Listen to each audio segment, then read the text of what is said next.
పట్టణంలోని 30, 31, 32 వార్డుల్లో ఉదయం నుంచి మున్సిపాలిటీ అధికారులతోటి స్థానిక ప్రజాప్రతినిధులు 3 పార్టీల నాయకులు క్షేత్రస్థాయిలో మేము పర్యటిస్తూ ఉన్నాం. ప్రజల దగ్గరికి వెళ్ళినప్పుడు ఎక్కువగా మేము అందిస్తున్న సంక్షేమ కార్యక్రమాల గురించి పూర్తి స్థాయిలో సంతృప్తి వ్యక్తపరచడం జరిగింది. ఒక విధంగా చెప్పాలంటే ఇన్ని ఆర్థిక ఇబ్బందులు కూడా గౌరవ ముఖ్యమంత్రి గారు చంద్రబాబు నాయుడు గారు, అదేవిధంగా రాష్ట్ర ఉప ముఖ్యమంత్రి పవన్ కళ్యాణ్ గారు సమన్వయపరుచుకుంటూ ప్రభుత్వంలో అటువంటి లోటు లేకుండా, ప్రజలకు ఎక్కడ ఇబ్బంది కలగకుండా క్షేత్రస్థాయిలో లబ్ధిదారుని గుర్తించినప్పుడు అర్హత ఉన్న ప్రతి ఒక్కరికి సంక్షేమం ద్వారా ప్రతి నెల మనం అందించే సుమారు 3,000 కోట్ల రూపాయల ఆర్థిక సాయం పెన్షన్ ద్వారా ప్రజలకు చేరుతోందనేది ఒక సంతృప్తిని ఇచ్చింది ఈ రోజున. అదేవిధంగా అభివృద్ధి కార్యక్రమాల్లో క్షేత్రస్థాయిలో ఉన్న రోడ్ల విషయంలో కానివ్వండి, సైడ్ కాలువల విషయంలో కానివ్వండి, మరమ్మతులు చేయాల్సిన ప్రాంతాల్లో ప్రజలు మా దృష్టికి తీసుకొచ్చినప్పుడు ఆల్రెడీ మేము ఒక ప్రణాళిక సిద్ధం చేసుకుని ఈ 31వ వార్డు అమరావతి ప్లాట్స్లోనూ, అదేవిధంగా 30 వార్డులో గతంలో చేపట్టిన కొన్ని ప్రధానమైన కాలువలు స్టామ్ వాటర్ డ్రైన్ అయితే మనం చేసాము. చెంచుపేట బ్రిడ్జ్ దగ్గర నుంచి మనం జేఎంజే కాలేజ్ వరకు వీటన్నిటిని కూడా ఇంకా మౌలిక సదుపాయాలు కల్పించాలని తపంతో పనిచేస్తున్న వివిధ శాఖల్ని సమన్వయపరుచుకుంటూ ముందుకు వస్తూ ఉన్నాం. ఈ ఒక్క ప్రాంతంలోనే దాదాపు 10,50,00,000 రూపాయలు మంజూరు చేశాం. వర్కులు వివిధ దశలో ఉన్నాయి. చేయాల్సినవి ముందుగా మేము సిపిడిసిఎల్ నుంచి కరెంటు సమస్య ఎక్కడ లేకుండా, వోల్టేజ్ సమస్య ఎక్కడ లేకుండా ఒక యుద్ధ ప్రాతిపదిన ట్రాన్స్ఫార్మర్లు మార్చుకునే విధంగా ఈ రోజు నుంచే కార్యక్రమం మొదలు పెడతాం. అదేవిధంగా వీధి దీపాల కొరత ఎక్కడ లేకుండా ఈ ప్రాంతంలో కూడా కొంతమంది మా దృష్టికి తీసుకొచ్చారు. మహిళలు ప్రత్యేకంగా కొన్ని సమస్యలు వీధి దీపాల గురించి తెచ్చినప్పుడు ఇమ్మీడియట్గా వాటిని కూడా తీసుకెళ్లే విధంగా మనం ముందుకెళ్తాం. వీటితో పాటు ప్రజలు ఏదైతే కోరుకుంటున్నారో మౌలిక సదుపాయాల కల్పనలో ప్రత్యేకంగా అమరావతి ప్లాట్స్లో 3 పార్కుల నిర్మాణం, ఆ పార్కులతో పాటు వీలైతే అక్కడ పిల్లలకి ప్లే గ్రౌండ్ కూడా ఏర్పాటు చేసి వారికి మౌలిక సదుపాయాలు కల్పించాలని ఒక ప్రయత్నం చేస్తున్నాం. ఈ కార్యక్రమం అయిన తర్వాత అన్నా క్యాంటీన్కి వెళ్ళి అక్కడ ప్రతిరోజు భోజనం ఏర్పాటు ఎట్లా ఉన్నాయి వాళ్ళతో పాటు భోజనాలు చేసి అక్కడ కూడా వాస్తవ పరిస్థితులు తెలుసుకోవడానికి తప్పకుండా ఒక ప్రయత్నం చేస్తాం.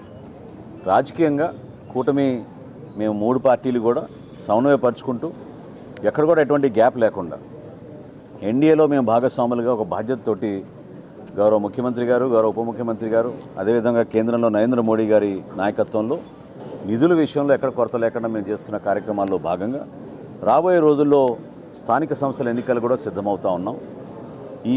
ఈ కోణం నుంచి మనం చూసినప్పుడు ప్రతి ఒక్కరికి ఒక అవకాశం కల్పించే విధంగా ఎక్కడైతే స్థానికంగా నాయకత్వం ఉందో ఆ నాయకత్వాన్ని బలోపేతం చేసే విధంగా ఇక్కడ ఒక మాట మాత్రమే మీ దృష్టికి తీసుకొస్తున్నాను. ఎందుకంటే ఉదయం నుంచి చాలామంది నన్ను ఫోన్లు చేసి అడిగారు, ఒక పత్రికా వార్తలు వచ్చినాయని. వివిధ మాధ్యమాల్లో కానివ్వండి, పత్రికల్లో వచ్చిన విషయం కానివ్వండి, పవన్ కళ్యాణ్ గారు రాష్ట్ర ప్రజలను దృష్టిలో పెట్టుకొని సార్వత్రిక ఎన్నికలప్పుడు అవసరమైతే మనం తగ్గుదాం, ఏ ప్రాంతంలో మన అభ్యర్థులు ఉన్నారో పార్లమెంట్లో కానివ్వండి, శాసనసభలో కానివ్వండి, వాళ్ళందరికీ కూడా పోటీ చేసే అవకాశం ప్రతి ఒక్కరికి ఈ సందర్భంలో కల్పించలేకపోతామేమో. కానీ రాబోయే రోజుల్లో పార్టీని బలోపేతం చేసుకుంటూ ముందుకెళ్దాం.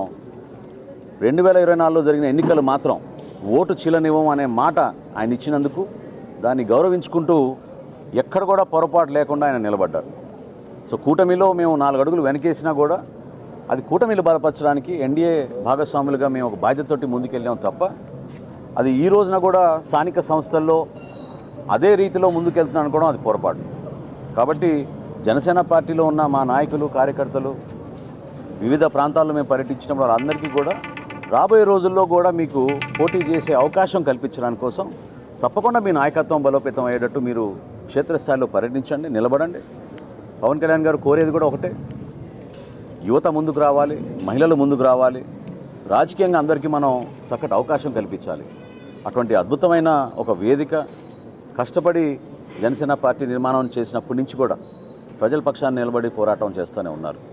కాబట్టి అప్పుడు వర్తించిన ఫార్ములా ఈరోజు కూడా వర్తిస్తుందనే వార్త ఈరోజు వచ్చింది. అది కరెక్ట్ కాదు. మొన్ననే మాకు ఎన్డీఏ సమన్వయం చేసుకుంటూ మీటింగ్ చేసుకున్నాం.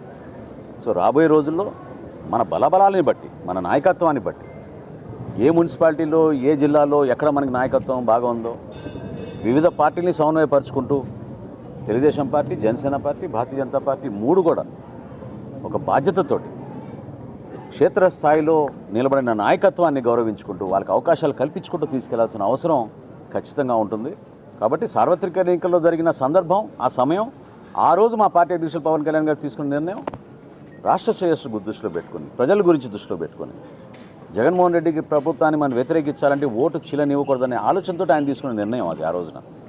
ఈ రోజున తప్పకుండా క్షేత్రస్థాయిలో మనం పర్యటిస్తున్నప్పుడు జనసేన పార్టీ నాయకుల, కార్యకర్తల ఆవేదనలు, వివిధ పార్టీల ఆవేదన కూడా మనం అర్థం చేసుకుని మన బలాబలాలను చెక్ చేసుకొని ప్రొఫెషనల్ రీతిలో నాయకత్వాన్ని పెంచుకునే విధంగా, ప్రజలకి మరింత చొరవగా మనం పనిచేసుకునే విధంగా, అభివృద్ధి కార్యక్రమాలు ఎక్కడ కూడా వెనకడుగు వేయకుండా స్పెషల్ ఫండ్స్ కూడా క్రియేట్ చేస్తామని మన ముఖ్యమంత్రి గారు చెప్పారు. ప్రతి నియోజకవర్గంలో, ప్రతి మున్సిపాలిటీలో కూడా వీటన్నిటిని మనం బేస్ చేసుకుని రాబోయే రోజుల్లో ఎన్నికలకు సిద్ధమయ్యే విధంగా మనందరం కూడా మన పార్టీ అధ్యక్షులు పవన్ కళ్యాణ్ గారు చెప్పినట్టుగా, అదేవిధంగా అక్కడ తెలుగుదేశం పార్టీ అధ్యక్షుడు చంద్రబాబు నాయుడు గారు, భారతీయ జనతా పార్టీ నుంచి నరేంద్ర మోడీ గారు ఇచ్చిన సూచనలతోటి రాష్ట్రాన్ని మరింత అభివృద్ధి చేసుకుంటూ ముందుకెళ్దామని ఈ సందర్భంగా తెలుసుకుంటున్నాను.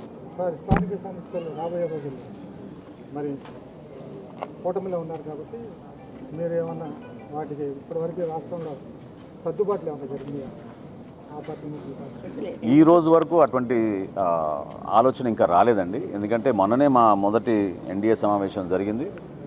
మూడు పార్టీలని సమన్వయపరచుకోవాలి. చిన్న చిన్న గ్యాప్స్ ఎక్కడైనా ఉంటే క్షేత్రస్థాయిలో వాటిని మనం సర్దిద్దుకోవాలి.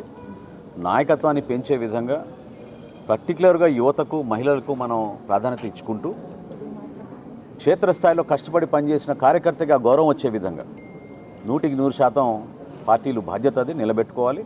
వాళ్ళకి ఆ విధమైన భరోసా కూడా కల్పించాలి.